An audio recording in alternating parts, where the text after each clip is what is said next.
Hello, this is a bit of an anticlimax. I have clicked go live and I expected something to burst onto my screen, and yet I am still just looking at my own face, but it's telling me I'm live, so I'm hoping it's all going according to plan. Just giving everybody one more minute. It's now telling me that there are 2 people watching. Hello, I'm not sure how to find out who you are. I think I have said that this is the first time I've ever done Facebook Live, and it's almost you're being my guinea pigs of me figuring it out. And I had a last minute panic because I tried to set it up on my Mac and it doesn't support the browser. So you've got this funny angle on my phone. Hello, Alexander, Andrea. Hi, Haley. How are you? Oh, it's 9:30. Does that mean I have to start talking about the big stuff? Lots of people are joining us. Hello, lovely hearts and thumbs up. Hi, Gina. How are you?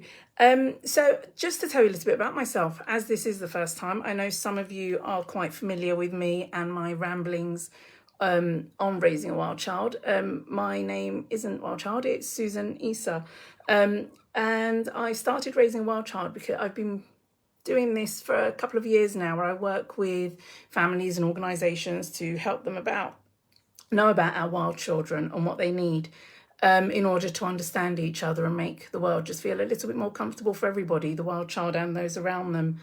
And I felt that while I was doing it in a very grown-up fashion, I was always that little bit kind of afraid. If you have a background like mine, I am diagnosed with, I am autistic, I am with ADHD and pathological demand avoidance. You tend to learn very quickly to restrict your views and your passion and your ramblings. And then one day I realized I was saying the same things again and again and again. And I thought, do you know what? Let's just save everybody some time. And let me just tell you what I really think before you even contact me, so that you have an idea of who I am. And then Raising a Wild Child was born. So I always think of Wild Child as my real self. Raising a Wild Child is the platform where I am as unscripted, uncensored as I feel I would like to be in the rest of the world. I do sometimes fall into the old patterns of masking and trying to toe the line, and thankfully I very quickly get over myself and realize this is my platform. I can do this. So hopefully those of you that have joined, those of you that have liked the page, thank you so much. It makes a huge difference to me. So my background is I actually started out in education. I started out in family support, went on to education, and kept thinking that I needed to get my message out there somehow. And I thought education would be the right route.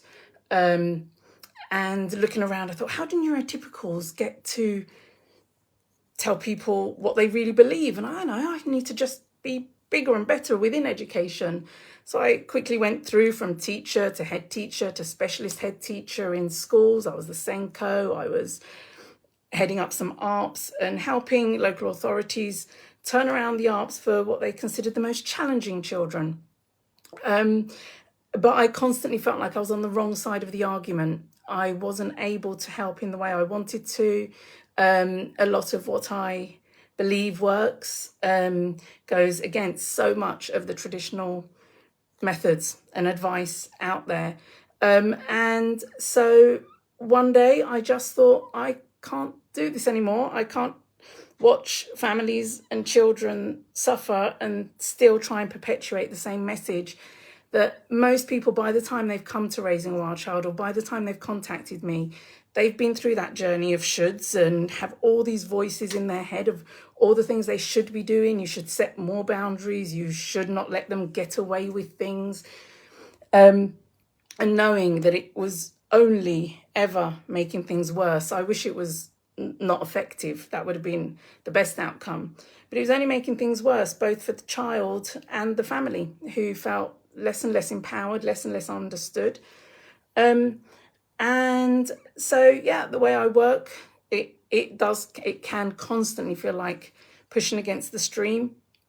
And I often described it as walking in marshmallow, and you just constantly feel like you're So I'm slightly distracted because somebody decided to call me on my phone. Welcome to ADHD. It's just like, I thought I'd shut that all down, so I'm slightly distracted. But even in the way I work, and when I'm working with families, it can be really, really hard.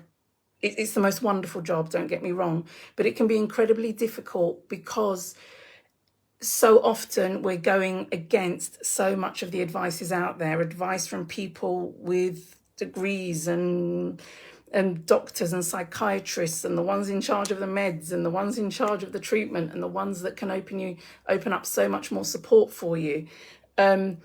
And we have to hold on to our hats because the journey always gets worse before it gets better. Because when you kind of start working, if you've been through this process so often, if you've tried so many things and invariably you end up having to give up, when we do present what I believe is the right way, I've created this in conjunction with, I think must be up to about 8,000 children that I've worked with now, and lots of families. When you're trying the way that I believe works, for a long time, the young people don't quite believe that this is going to carry on, that you will be consistent, that this is the new way of thinking, and they panic. And so they will push every single boundary. So something I'm always kind of telling people, that getting worse before it gets better, and it's holding on to our hats. My job is to kind of support you through that bit. And eventually, once we gain the understanding that we need, we do find that we understand each other a lot more. Now I'm aware I'm just rambling. So I am going to, hi Vicky, hi Teresa, really lovely to see you here. So I am going to move on to some of the questions that I've had. I am doing these in the order that they came in. And one of the first questions I had is, why is school so hard for ADHDers? It was actually presented as people with ADHD, but those of you that know me, I'm much more I believe in identity first language. I am autistic. I do not have autism, but that's a whole different conversation. So why is school so hard for ADHDers or neurodivergence in general? But I find it particularly difficult for ADHDers.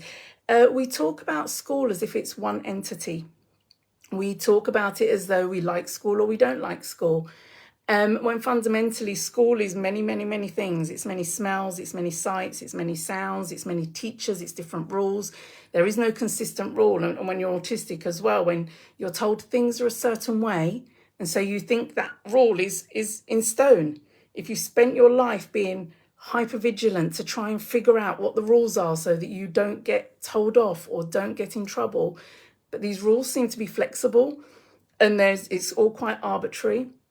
But school is many, many, many things. And so it's really hard when you say to, I don't know if anybody's seen my post about children tell us. They know it's uncomfortable. They don't know why, because it's 100 things. It's not one entity. And they tell us first by kind of going, I don't want to go to school today. I'm like, oh, but you love school. I saw you once you were there. You were loving it. You were playing with Jack and with Tilly and whoever else they were playing with. You love school. And I think, I do actually love school. Hi, Jane. I do love school. You're right. Okay, maybe I can do this. And they go back and they try and they go, something's still niggling. Something still doesn't feel right. Is it the sensory thing? Could be noises, sensory input. Sensory input is huge. And then a few weeks later, they kind of go, oh, this is really hard. So they tell us again. And they tell us by taking ages to have their breakfast, by suddenly not finding any of their things, just by delaying coming out of the door. And we love them and we know they love school. And with all the love in the world, we say, no, you love school. It's okay. Let's do this. Come on, I know what you're doing. It's fine. We help them pull up their socks and we carry them to the car and off they go. And I think, well, okay, I do kind of love school. PE was quite fun, really enjoyed this. Yeah, maybe they're right. I do love school. Maybe I'm being silly. Maybe I'm just not trying hard enough. And there, that negative self-talk starts. And then they try for a little bit longer, but something still hurts. And they come home, and this is the point where usually you start seeing a bit of a grumpy child coming home, a bit of a shut down child coming home. And we get through, and no, we love school, we can do this, we can do this, we can do this. And then it's accumulative. It's why the first day of term never looks like the last day of term. It's why on a Monday we can cope, on a Friday we can't. I talk a lot about sensory buckets. On a Monday, our sensory bucket is empty. By Friday, it's starting to fill up and it overflows. But they're thinking, okay, we can do this. So they try again. And off they go. And then they tell us by resisting. They stand at the door. I'm not going. But they're still quite small, quite cute. Come on. You love it when you're there. You always cause this fuss. You're just seeking attention. As soon as you get there, you run into the playground and you are fine. And they go, yeah, maybe I am a bit dramatic. Maybe I'm just being sensitive. God, I'm so annoying. And we pick them up and we take them in. And then it all gets too much. And eventually they tell us by either hurting themselves or others. And that's when we listen. And sadly, that's when the neural pathway develops, that if you go straight to hurting yourself or other people, people will listen. So a big part of what we have to do together is just peel back the telling us by having to use harmful ways, and peeling back till they can tell us with their voice and we start listening.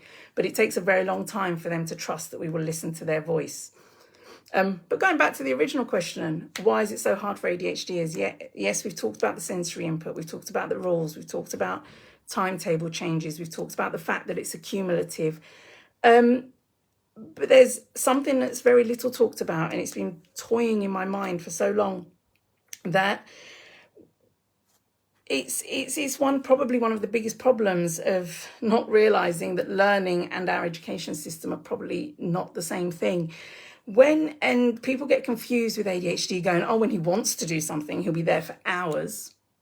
It's just he just too stubborn to do things that he doesn't want to do, and all these other things that we label. They're lazy, they're stubborn, they're selfish because they'll only do things they love and they'll only focus on the things they love. Fundamentally, it's the way our brain is wired up. Unless we're deeply interested, it's really, really hard to get the dopamine in order to focus. And then you've got actually the opposite fact in schools. There's lots and lots of interesting facts in school. And when I'm sitting in a classroom and I'm really interested, for me to focus, as you can see, my hands are going, I stim away, I'm wriggling, I'm jiggling, I stand up, I sit down. It's not that I need to do those things only before in order to focus. I need to do them to focus. So there's all the moving about. And then I'm told, keep your body still, keep your body still. One of the top things young people say to me when I say, what would you like your teacher to know? It physically hurts to be so still, and I don't mean to not listen. But when I'm trying to keep still, it makes it hard. So that's the first thing, is the keeping still. And the other thing is, school is full of interesting facts. And when you have ADHD, or actually as human beings, we are born to try and learn, and we get really excited when we learn something new. But when you spend all day in school and someone tells you an interesting fact and off your brain goes on a tangent, and when we find something interesting, we want to hyper-focus. We want to go down that road. We want to know every single thing about it. Autistics, it's why we ask 5 million questions. It looks precocious. It looks like we're just being difficult, but we want to know every single detail. And we love nothing more than finding something interesting, something new that's interesting, so we can go down that rabbit hole. But when you're in school and you've just found out something really exciting, but you're only allowed to know enough to answer the question, only allowed to learn enough for the exam question or for the piece of work that you're doing in front of you, school can very much feel like one very long interruption of your brainwaves, of any conversation you're having. And it's interesting, just before I came on this video, I was thinking about special interests and why I'm finding it so hard to even click the live button and just talk incessantly when I'm actually autistic, and this is a bit of a dream. And someone helpfully reminded me, this is something you've always said you wanted to do. But I have, learning about the brain has been my special interest probably my whole life. And being able to talk in a stream of consciousness has been the dream, but for so long I've been made to feel so ashamed. So no, look at what your audience are doing. And absolutely there's a time and place, and we can talk about that, and we can discuss how we help them in those social situations. But first, let's listen. And when we're excited, you're talking too loud. You're talking too passionately. You're taking over the conversation. And so all these tiny little microaggressions that you get from a very, very early age of just rein yourself in, rein yourself in, rein yourself in. And when we talk about the trauma that develops, that ends up with a child being unable to walk through that door or walk out of the door, or sometimes even get out of bed, it is a trauma that has developed through hundreds of microaggressions over their short little lives. I'm sure many of you are familiar with the statistic that if you have ADHD, you are subject to over 22,000 more negative messages to your face than your peers by the time you are 11. And if you're living your life trying to rein yourself in, it gets very, very tiring. It gets very, very suffocating. It becomes very claustrophobic. You're not allowed to be too interested in anything, but you have to be just interested enough. It's a little bit like those cars that you whiz up, and you know, the ones that the pullback cars. And it's almost like you pull it back. So you're building this momentum. You've told us something interesting, but you're only allowed to move 1 centimetre. And that's our entire day, and it gets tiring.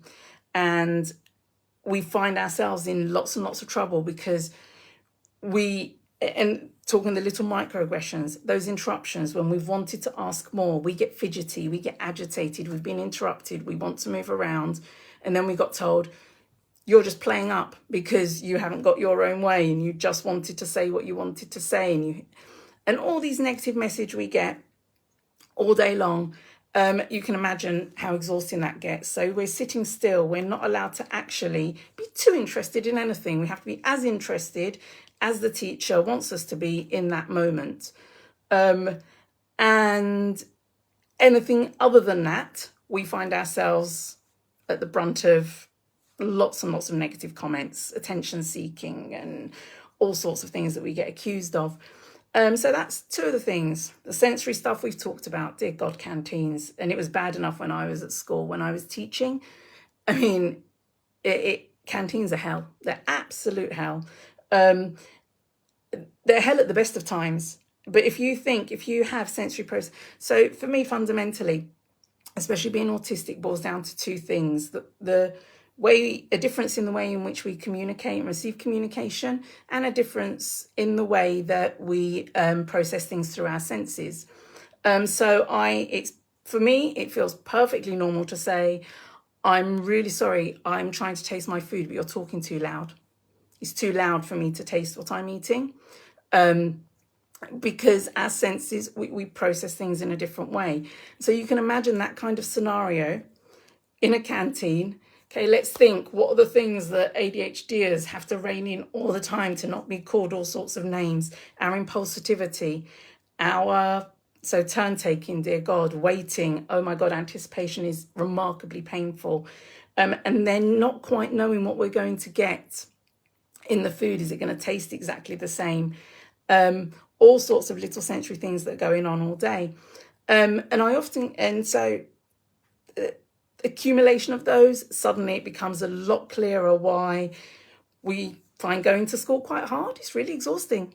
And feeling gaslit all day long. No, it's not too loud. It's not too hot. It's not too this. You're too sensitive. You're too precocious. You ask too many questions. You don't know when to stop, do you? You don't know where the line is. On top of I gave an example this morning of how our brain is created to solve problems as humans. But with ADHDs, you've got the impulse control, the emotional impulse control on top of that. And as a young child, you see a problem, I'm thirsty. And my water bottle is on the top shelf. 3-year-old, you're at nursery, the water bottles are stored up high for some arbitrary reason. A lot of the rules that we made up, but that's a whole different podcast probably, unless we get back onto this. And so as soon as we see a problem that needs fixing, the rest of the world dissolves away. And so we start climbing. I'm thirsty, there's my water bottle. And before we know it, The whole world has rained in on us. We're being difficult again. We put ourselves in danger. We put everybody else in danger. We're such a terrible, terrible example of a human being. And genuinely all we're thinking is, oh, I just wanted my water bottle. I had no idea. And so it's so the shame that develops around that. And then we become hypervigilant. Okay, I want my water bottle. Am I allowed to have my water bottle? Am I allowed to be thirsty right now? Let me look around the room. How are other people getting their water bottles? And suddenly we become hypervigilant. Suddenly we're anxious all the time that we're doing the wrong thing. And the picture's developing. You can see how, even though anxiety and depression are not part of the diagnostic criteria of any of the neurodivergence, you can see how by the time you're 3, you're feeling pretty hypervigilant and anxious. And so that is why school can be so hard for ADHDers. When I first started working in schools, I worked with very young children. And before 4 or 5, everyone's pretty much doing what they need to do. It's about 2 that I noticed that children will look around their environment and start adapting their behaviour to a degree. But around 4, and it also coincides with the development in our education system, because things become much stricter, things become much more kind of, and so you get neurodivergent children that will look around the room and they'll go, I can do this. If I look at the most successful model in the room, I can stay out of trouble and I can be part of this, I can do this. And we start looking, how am I meant to behave? What can I do? What can I do? What can I do to fit in? The other half of the room look around the room and go, nah, going to stay in my world. My world's quite nice. I like it. And the way the education system is, or the society is, those that say, nah, their mental health is far more intact. I do not begrudge any support to anybody, but those that look around the room and think I can do this, suddenly it's all about them. You can do this, so go ahead and do it. And the minute that you can't, all we'll ever do is say, but you did last week, you did last year, so why can't you do it anymore? This must be behaviour, because you managed it a year ago, you managed it then. But as we know, and this is why so many of the traditional methods of reintegrating children into school, if that's what they want, that's a whole different conversation, it goes against the biology of what's happening for that child. For traditional methods, it's all about exposure and desensitization. I've had so many arguments with psychiatrists saying, we can't help school put in support because unless they get to school, we won't know what they need. And I think, well, if they could get to school, we'd all be okay. And whereas what we need is to ensure that 80% of the needs are met in order to be able to do it. It's more like a joint. So traditional therapy and traditional methods think that desensitization and exposure is like a muscle. The more that you have to use these skills, the stronger they get. Whereas what we need, it's more like a joint. The more that you've had to use these skills, you've looked around the room and thought, I can do this, and you've tried really, really, really hard, and it's more like a joint that eventually it will wear away. And what you need is to rest, and you need to change the environment before you're pushed back into that environment. And the other argument you get is, well, neurotypicals have to mask all the time. Everybody has to mask. Otherwise, we'd all turn up to school in our pajamas or only turn up when we feel like it. The difference is the world is created for neurotypicals. So yes, they have to mask 10, 20% of the time to get them to school, to go when they don't feel like it. Because 80% of the time, they can do this. They're not being pushed into overload. And so that's the balance that we need to address for us. We, 100% of the time, are doing it their way. And we only actually get our needs met, if we've become one of the maskers, when we explode and our needs push themselves out and we can't go to school anymore and we can't do it anymore. And so until we manage to meet, let's not go with 90%, let's not go 70% of those needs, it is immoral to push them into the same environment. And what do we do at that point? Usually the psychiatrist wants to provide some anxiety meds and this, that, and the other. And it all goes back to the child saying, you're the problem, you're the one that needs to change, the environment is fine. The environment is not fine for us. And it's not that we are broken. We are not broken neurotypicals. And our need is no greater than the needs that neurotypicals have.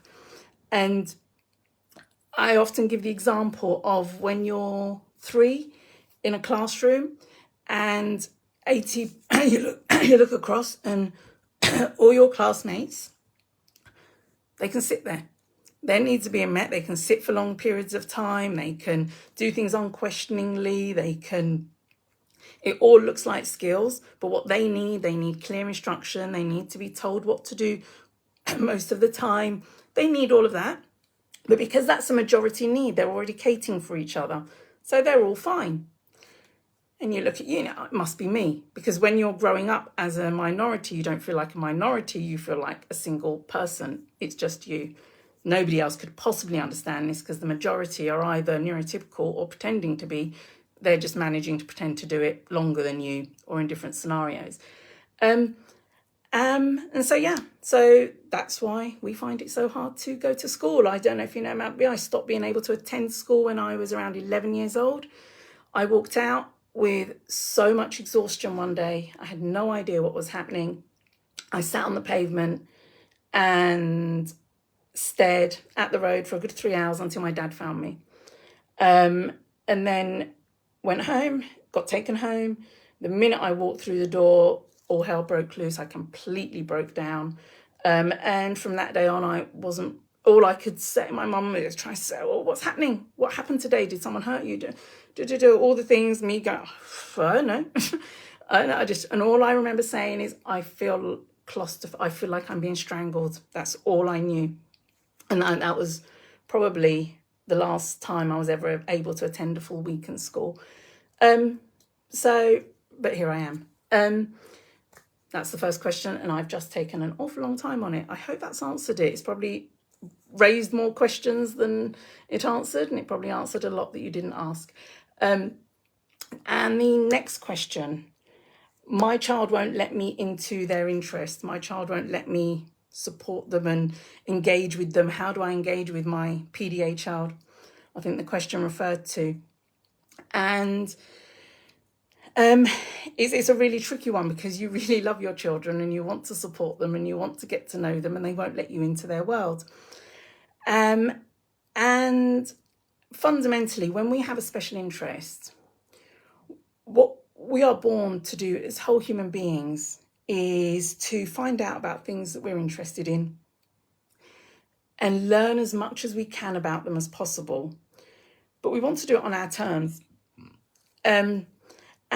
What ends up happening is a child has an interest, and from the most loving place on earth, we want to support their interest. So we start looking for clubs or resources or things online or just trying to really, really engage their interest and show them that we want to know more. The minute anybody else, especially with PDA, the minute anybody else is interested in your interest, it's no longer yours. And from our experience, any time that something you want to learn about, other people try and direct the route of travel. And so we can become very secretive about our interests. We don't want to get you involved. What we would love is to just say, this is what we need, and no questions asked. And within reason, we'd like that provided. But it's a question I've been posing to a lot of people is, how would you live your life and make decisions, and what would you do if nobody ever knew your failures or the times you gave up or the times you made mistakes or had an opinion on what you're doing?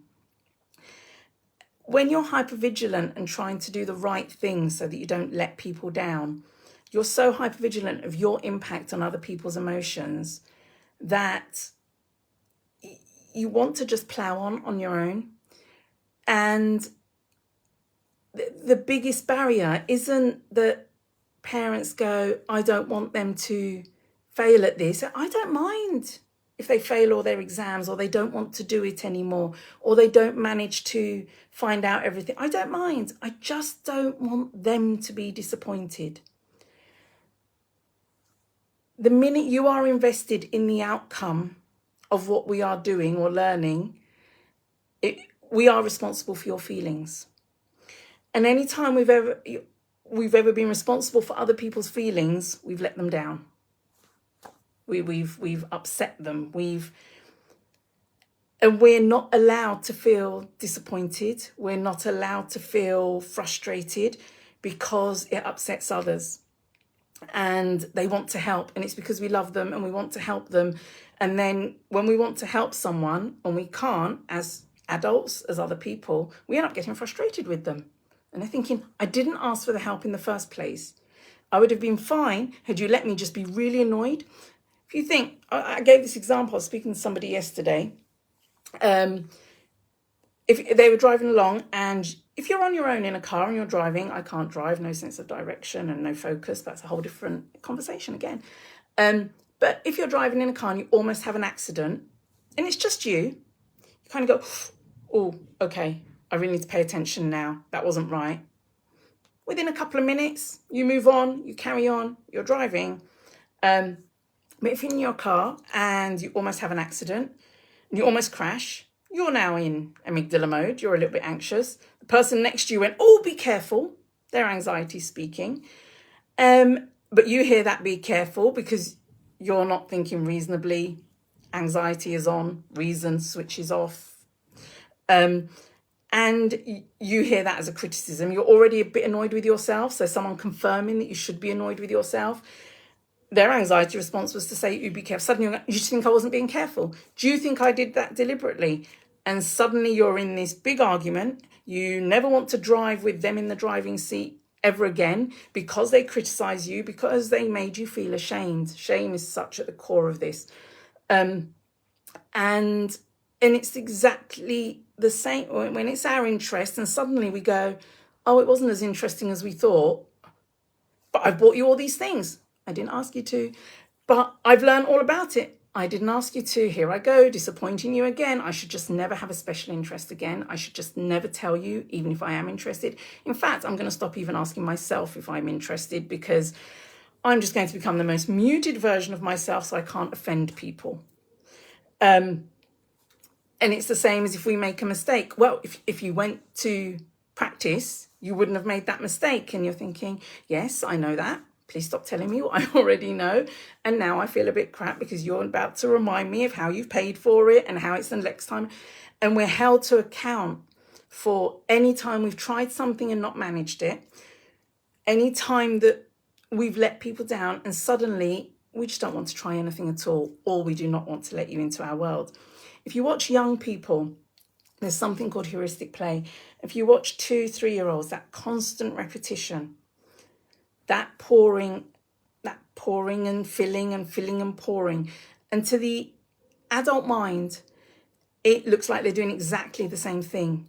But as humans, how we learn, it's almost like grooves in the sand. We repeat things in the same way until that groove is set. So you've got this narrow groove at the top.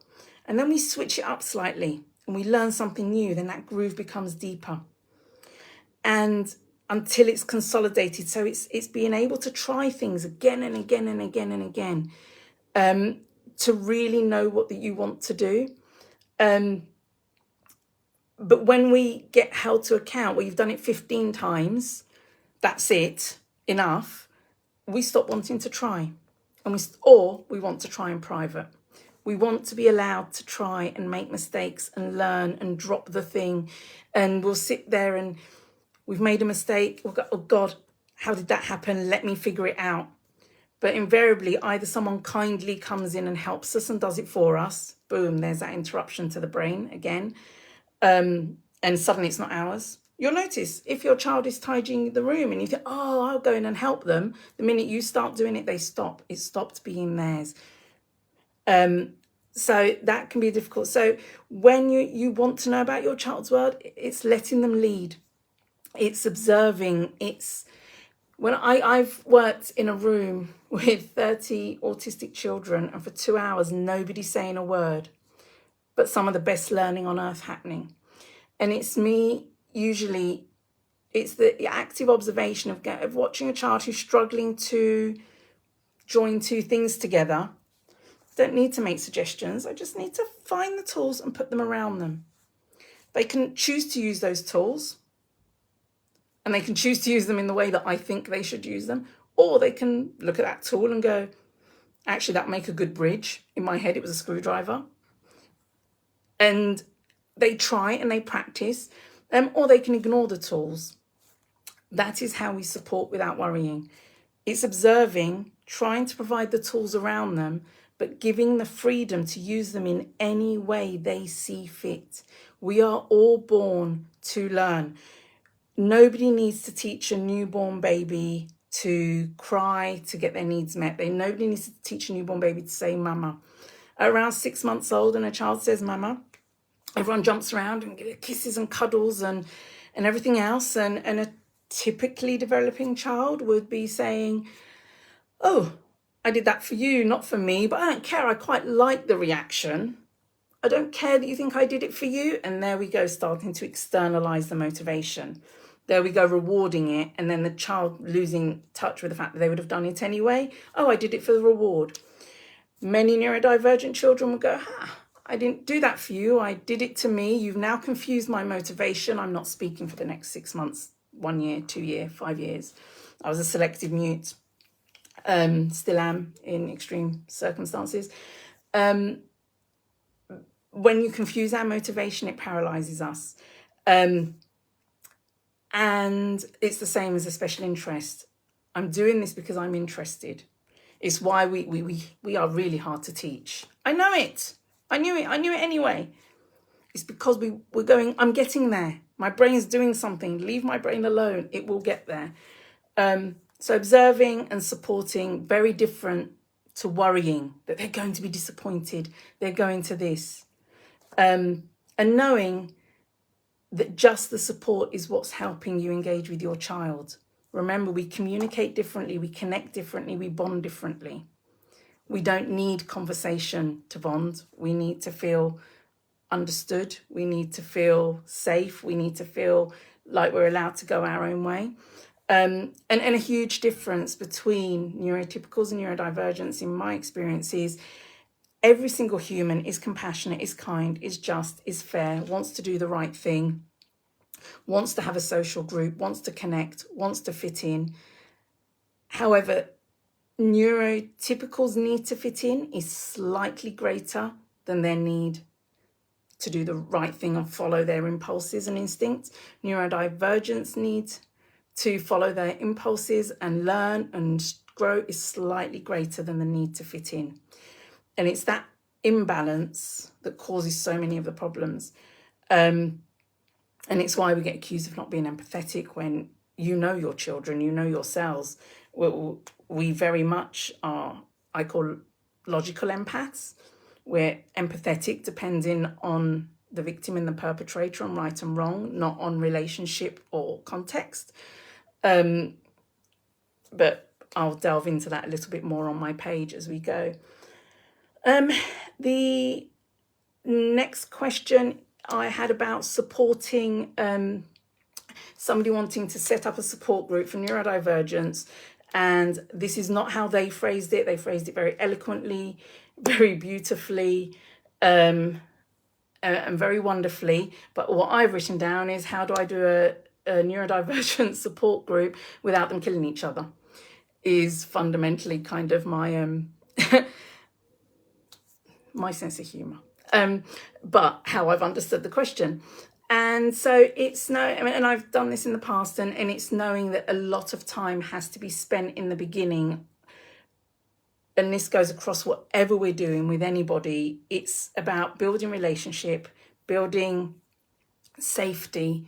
Before we try and leave them to support each other, it's really having those conversations about understanding themselves and accepting who they are, accepting that they have triggers, as we all do as humans, and there's zero wrong with those triggers, and helping them strategize.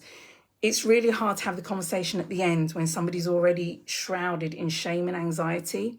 So our job is to peel back that shame and anxiety to what is the fundamental truth about who I am? What is the truth about how I am made up and see that objectively and factually.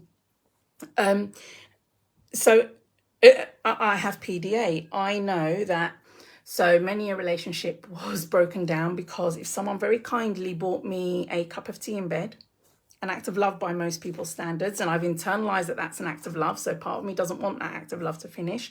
But at the same time, I'm thinking, how dare you presume I want tea, not coffee? How dare you presume I want it now? You're trying to control me. I will choose when I have tea. I will choose how I will have it, while still wanting them to do it, don't get me wrong, but recognizing in myself, okay, when somebody makes a decision for me, I feel controlled. PDA, I don't believe, is an anxiety-based disorder. It is a drive for autonomy, that doing everything out. And so the minute somebody makes a decision for, and me accepting, my initial reaction, yeah, it's there. I will always react that way when somebody makes a decision for me. It's the same as why when we get a present and we go, you wasted this opportunity to get me this present. I don't know what I expected, but it wasn't this. You should have asked. And we feel controlled. But I know that. And once I know that and I have no shame around it, it's just who I am. I just need to find strategies. My strategy for the cup of tea instant now is to just go take a breath. Let's look at the facts. Are they trying to control you? It does make it hard to figure out when you're being taken advantage but it's learning those strategies. And so it's basically the key to all of it is understanding ourselves, accepting ourselves, and finding a strategy. And so if you want to set up a support group, the first thing we do is we would be supporting them through that aspect. Who are you? Just having a diagnosis is meaningless. We all know that we're as individuals, everyone else. Yes, we have some things in common, and it's a whole different neurotype and wiring to neurotypicals. But actually, who are you? People, you've stopped asking yourself who you are when by the time you're probably about 10 or 11. I always cite this incident. I must have been about 10 or 11 when a group of girls were talking about their favourite colours. And they asked me first.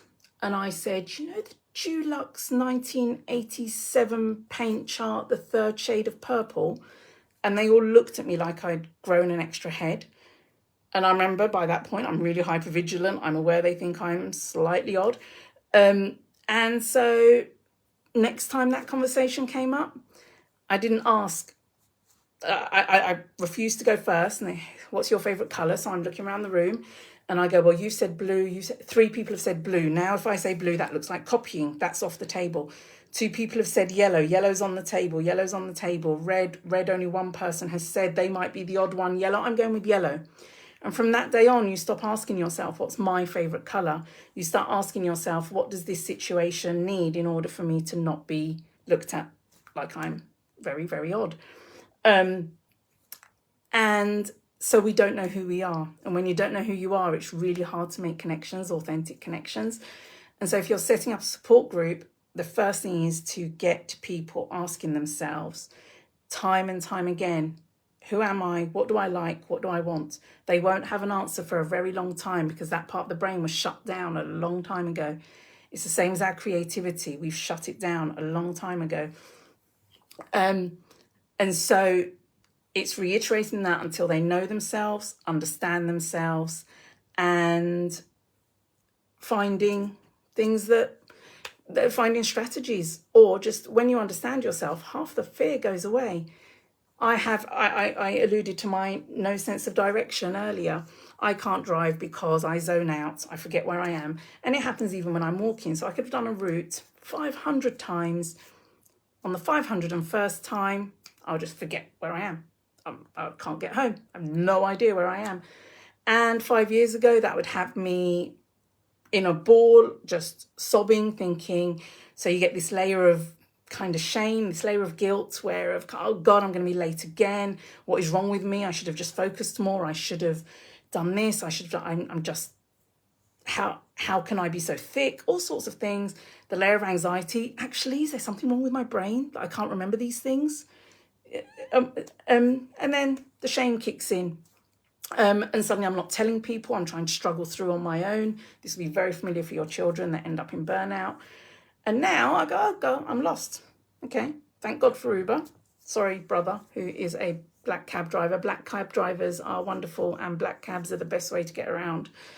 But I can't get them on an app. Yeah, and I've been known to call an Uber and he literally drives me around the corner. And he looks at me and I go, yeah. I get out the car. Or I've got a friend that I call and go, this is what I can see. Can you figure out where I am? Or can you pick me up? And that's okay. That's just who I am. It's not a reflection on my intelligence. It's not a reflection on anything other than I forget where I am and I get lost a lot and have no sense of direction. And that's okay. But when you go through a system that, so I have an IQ of 147, but I can't tie my shoelaces. But for 18 years of my life, I was judged on the fact that I can't tie my shoelaces. How can someone as clever as you not be able to tie their shoelaces? If you tried harder, if you focused more, you'd fulfill your potential. All these damaging phrases. But if you're only being judged on your shoelaces, you don't realise how much more you've got to give the world. So that's that one. And now on to the final question. And it was, how do I stop autism taking over my world? And I had to seek clarification, as in, how do you stop autism taking over your own world if you are autistic? Or do you mean around your child? And if you are autistic, it's not taking over your world, it is your world. It's not a part of you, it is you. And if it's your child that's autistic, it's not their autism taking over your world, it's them. And even before I knew about autism or anything else, when I first went into teaching, I just saw little beings, and they were very young, and my job was to literally observe, learn, understand, take away all my idea of what little beings should be doing, and respond to them. And it was how I found out. It was the start of the journey. It was my first year of teaching. I had two little boys they're twins, gorgeous boys, I think of them often, who were at risk of exclusion because of their behaviour. And within a couple of months, the Ed Psych came to assess, and she said, oh, they're really settled. How did you know? What's your background in autism? I said, well, I don't know what you're talking about. I have no background in autism. I kind of know what it is. I didn't know at the time that I was autistic. She said, well, how did you know what to do for them? I said, well, just like every other child in this class, I went on their journey with them. I saw what they were doing. I spoke very little. I observed.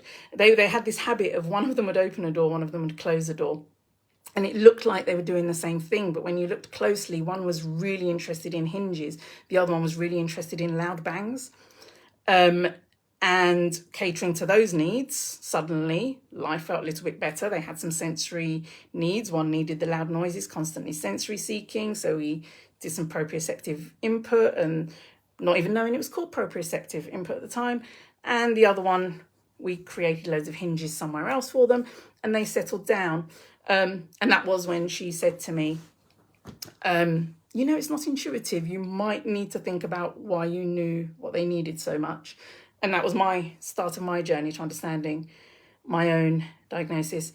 And then the third layer of that is, how do you stop autism taking over your world when you're shrouded and totally and utterly drowned in the paperwork that goes with it, the HCP, the fights with Senkos, the fights with schools, and the journey I have to take parents on when we are fighting against the tide, going against all traditional advice.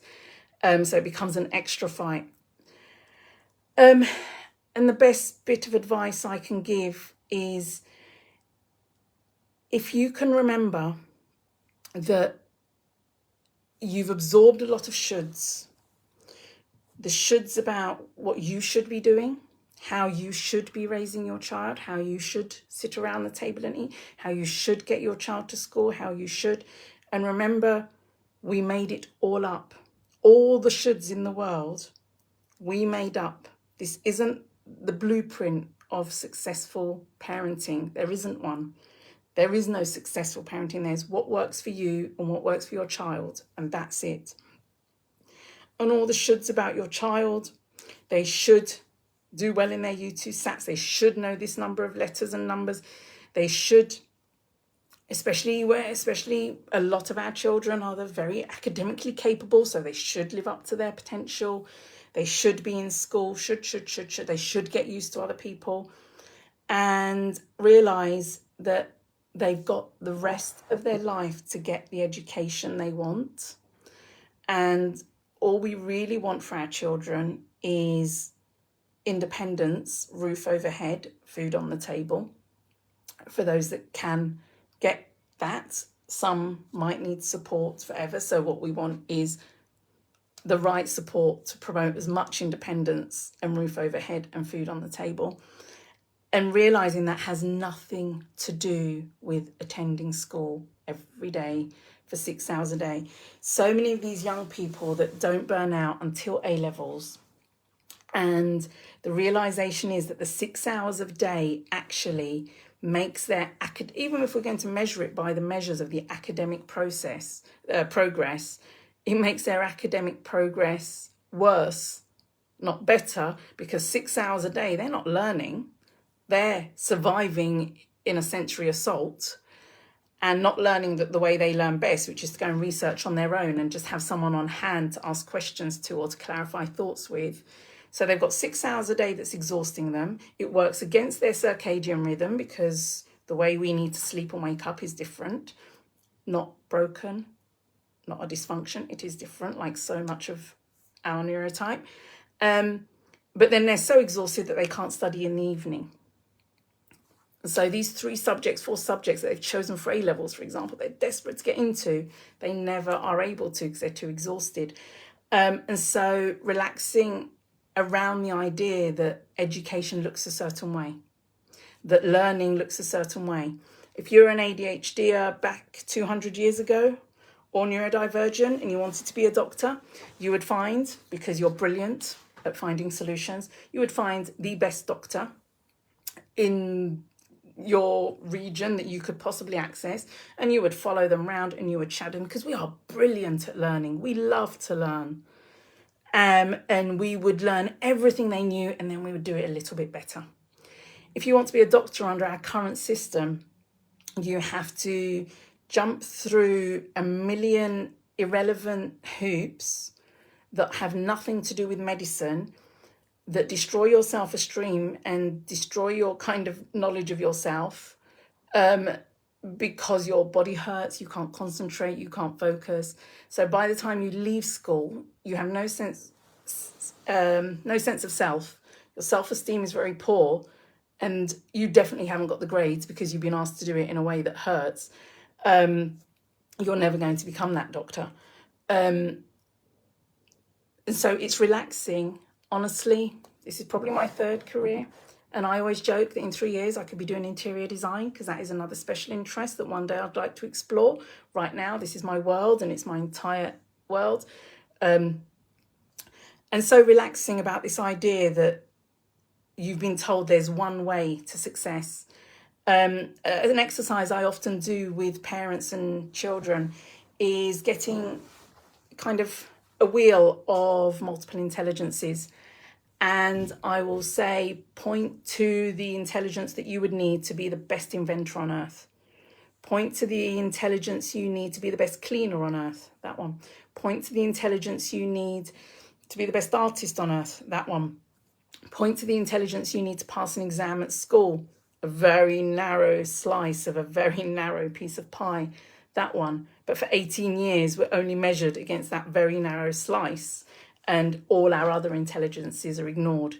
The ones that we're brilliant at, the creative thinking and the cross-curricular stuff and the real-world problem solving and all of that we're brilliant at, but school doesn't measure it. If we are not being measured against your strengths ever, you only ever see them as a weakness. And just if realizing, let them take their time. Let them take forever to find the school. I know sometimes there's practical solutions to your child being at home, and we can talk about that.